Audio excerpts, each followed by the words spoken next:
Hola, hola. Pagi Ushi a Yoshi's Garden.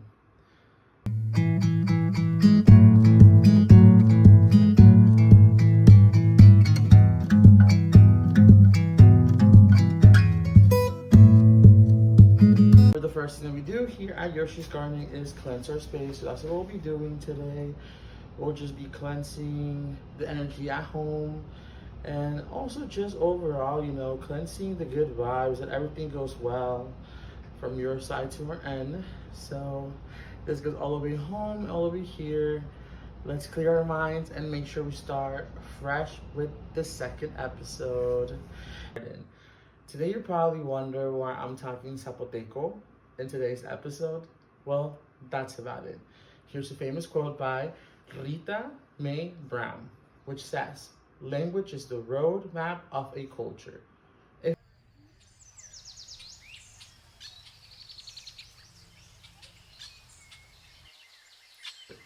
If you remember last episode, you were tuned in. Last episode, we talked about how our experiences and everything we go through makes us the people that we are today. Of course, one of the things is language. Well, today we'll talk about the roots that bind us to our own culture with different types of languages, whether you speak Patois or Creole or Spanish or any type of dialect as well. I know in Paraguay, it's actually well known for the Guarani, which is a mixture of their indigenous tongue with Spanish. Many of their languages, many of those language that's spoken over there in Paraguay, it's actually, still ties them to the root and it builds that roadmap that makes Paraguay, because of their language. For example, in Mexico, we have so many dialects, like el Zapoteco. Zapoteco, which I was speaking earlier in this video, it is mainly spoken in Oaxaca, where my family is from. You can speak it all over in the city, but also there's Mije, and there's just different dialects that live on through what we call them, nuestros pueblos mágicos, or our small magical towns. The reason why they're being preserved right now, but going back a little bit, and what we're talking about, language overall. Like I was saying, many of us always associate Spanish with Mexican or Spanish, especially if it's the first time you ever hear, just with one country. When overall, Spanish is spoken all over the world, parts of South America, of course, here in North America, as well, in Europe with Spain. Even though it's the same language, it also, the way you speak it tells everything where you're from. For example, we have los panitas, that we call them, in Venezuela, or us, we have them, nuestros cuates, nuestros amigos, nuestros compadres. Or you can also always just see the difference of Spanish being spoken through the way we sound.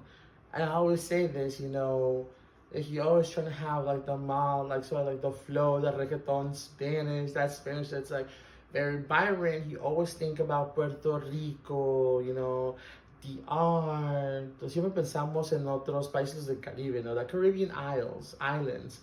But then you have my Mexican Spanish with too many of y'all sounds very singing like da da da da da da da da. Or of course we have that Uruguayan, Argentinian Spanish, which is with the sha sha sha sha sha. And it's always a joke that I make with my friends because even though especially here in the States nowadays, it's a very very, very controversial topic, especially with everything that's going on. And I feel like sometimes, we don't get that idea of like, people always just put us in a box. But when in reality, our language can be spread throughout so many cultures, so many nations, and everything just sounds different. Like a word for me can mean something else for somebody else in Colombia. Like for example, frutilla apparently is fresa in parts of like Latin America. I call it fresa, which is a strawberry. But if you look at somebody, it's like, no, that's so wrong. So I think that's the beauty about Spanish and making sure you preserve your culture. But let's take it back a notch.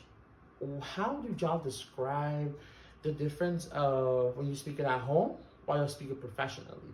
I know my job, I work at a chiropractic facility, so we get, Spanish speaking patients from all over, just different parts of Latin America, where at times, they might not know the medical terminology of things in Spanish.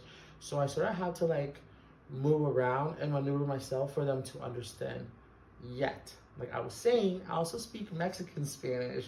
With at times, if I'm speaking to a Honduran patient or a patient from Argentina or a patient from Chile, they might not even get that.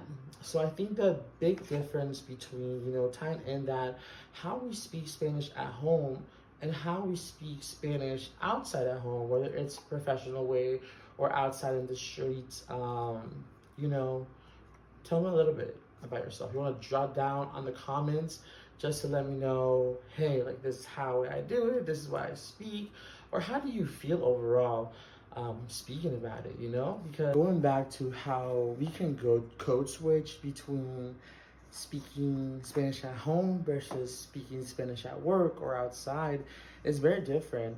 One good example that I always use is that here in the South, my parents have always said, at the house, you're gonna speak Spanish. En la casa más hablas por español. Fuera de la casa, you can speak English, you can speak whatever other language you want. And you know what? I think I had a really hard trouble sort of transitioning into that aspect when I went to college up north, just because I learned that here in the States, there are different ways people speak Spanish, from either just a little Spanglish or whether their own Spanish has Spanglish words. I mean, we also do too, like firulais, which a lot of people don't know. It's a dog. We call them firulais, ven para acá, firulais, ven para allá, firulais this, firulais that. But firulais actually means free of lies. During the migration of many, Mexican people coming to the States, they used to bring their dogs. Of course, we had to go through immigration, we had to go through this, we had to go through that, blah, blah, blah. And many of the dogs that passed, the officers used to yell, free of lice. And I guess that became a very common word called, like free of lice, which is firulais at the moment. Also, beef steak is beef steak. But in the comments below, please write down other words that you might have heard that are, actually English, but we put a little like sazon to it, a little interpretation of it, and just made it our own. But going back to the same topic about, me just overall trying to sort of like dive into this culture, because I was very fairly new, like even till this day, like I'll speak Spanglish, but it's really, I still find it very, in a way awkward in my mind, just speaking both. But it's so nice because, I feel like now the generations coming up, to keep that culture going, we have made our own little, section of Spanish to continue, and actually showing pride what we are, where we come from, what we do, or just overall making sure that that culture or that language that we speak leads that pathway to our culture. Whether, we might not resonate with many of the traditions we might have, whether it's, especially in Mexico, being Catholic, or doing Dia de los Muertos, or just overall, I feel like even just speaking a little bit of that tongue speaking at home leads back to, what culture we prescribe. And of course, even though Spanish is not our native tongue, because our mother tongue are those indigenous languages that we have spoken for many years, that we usually mix them with Spanish as well. For example, at this beginning of the episode, I was just, welcoming you all and telling y'all good morning in Zapoteco. And I'm not fluent in Zapoteco, but I know different little words that I heard my mom told my grandma speaking, and my grandma actually speaks Mije, which Mije is another indigenous tongue overall, over there in Oaxaca. On today's episode, like I said, the first few episodes, I just want y'all to make sure y'all get the vibe of what it is.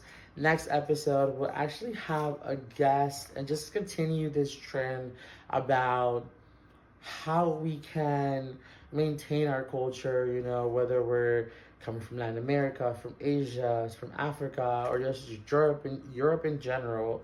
So please stay tuned in for the next episode, where we're talking about something that we all love, which is food. Stay tuned, and I hope to see y'all very, very soon.